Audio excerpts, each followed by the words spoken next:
कि classical school of thought के main point क्या थे। उसमें बेटा सबसे पहले एक नेचर के इकोनॉमिक्स में उसे सिर्फ मटीरियल गुड्स को ही ट्रीट किया है और उसे कहा कि इकोनॉमिक्स जो है वो साइंस ऑफ वेल्थ है and economics is where which satisfy human want. Wealth is different from money, this is important thing that wealth is different from money, this is important thing कि wealth जो है वो money से different है।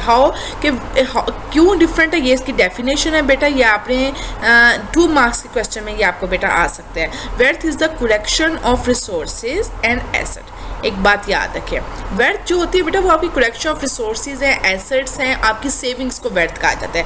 While जो money है वो एक इंटरमीडिएट और एक्सचेंजेबल प्रोडक्ट है जो आप एक दूसरे से एक्सचेंज कर रहे हैं, एक दूसरे से ले रहे हैं, वो बेटा आपकी मनी है। जबकि वेल्थ जो है वो आपके पास जो कलेक्शन, आपके रिसोर्सेज, आपके जो बैंक में सेविंग है, आपकी जो प्रॉपर्टी है, आपकी जो एग्रीकल्चर लैंड होती है, these are the resources, these are the asset are called wealth. But जो मनी होती है is called intermediate and exchangeable, जो प्रोडक्ट होती है वो मनी है।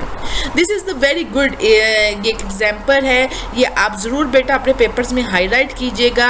ऑथर है बेटा rich dad poor dad, book थी इनकी रॉबर्ट की। उन्होंने कहा कि वेल्थ क्या है, उन्होंने वेल्थ की डेफिनेशन दी अपनी बुक में। Wealth is the ability to survive a certain number of day forward. क्या आपके पास क्या इतने रिसोर्सेज हैं आपके बैंक में, आपके पास क्या इतनी सेविंग है कि आपके पास कोई पैसा ना हो तो आप कुछ अरसे तक सर्वाइव कर सकें, कुछ अरसे तक रह सकें। यानी वेल्थ को बेटा दौलत कहते हैं और दौलत से मुराद बेटा आपकी वो जमा शुदा आपके असासा और आपके सरमाया है। और जो पैसा है मनी, पैसे को कहते हैं ये बेटा एक इंटरमीडिएट और एक्सचेंजेबल गुड है।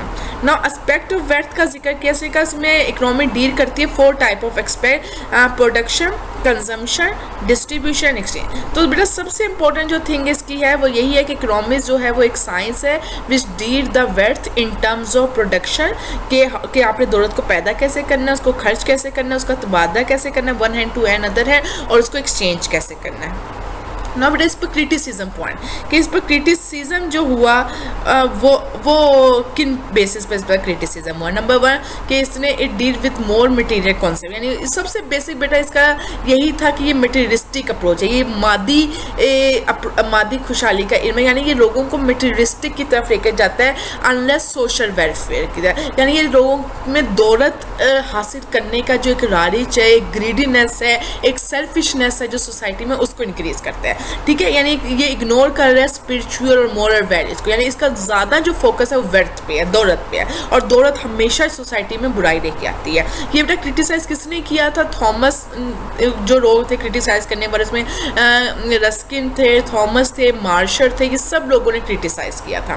ठीक है, तो उन्होंने किस बेस पर क्रिटिसाइज किया? उसने कहा आप इसी तरह पेपर में पॉइंट्स बनाकर लिखेंगे, बहुत अच्छा लगेगा इस तरीके से पॉइंट रहेगा कि it is a science of materialism, कि ये मटेरियलिज्म साइंस है, ये इंसान के अंदर एक दूसरे से दूरी पैदा करती है, स्पिरिचुअल मोरल वैल्यूज़ नहीं है इसके अंदर, कोई खराकी इक़्तिदार नहीं है इसके अंदर, ये दौलत का इल्म और दौलत इंसान के अंदर लालच पैदा करता है। इट इज़ पिग फिलॉसफी, यानी एक बेकार फिलॉसफी है, इट इज डिसमिस साइंस। ठीक है, तो बाद में एडम स्मिथ ने फिर अपने क्रिटिसिज्म को जस्टिफाई किया। कैसे जस्टिफाई किया? उसने अपने उसने तनकीद का जवाब दिया। कैसे दिया? उसने कहा जो दौलत है वो सिर्फ पैसा नहीं है, बल्कि आपका हर वो चीज़ जो आपकी पॉवर्टी को रिमूव कर रही है, आपका स्टैंडर्ड ऑफ लिविंग में इंक्रीज़ कर रही है, आपका जो निज़ाम ज़िंदगी है वो इंक्रीज़ कर रही है, आपकी माशी फ़राह बहबूद और इकोनॉमिक एक्टिविटी में इंक्रीज़ कर रही है, हर वो चीज़ दौलत में आती है।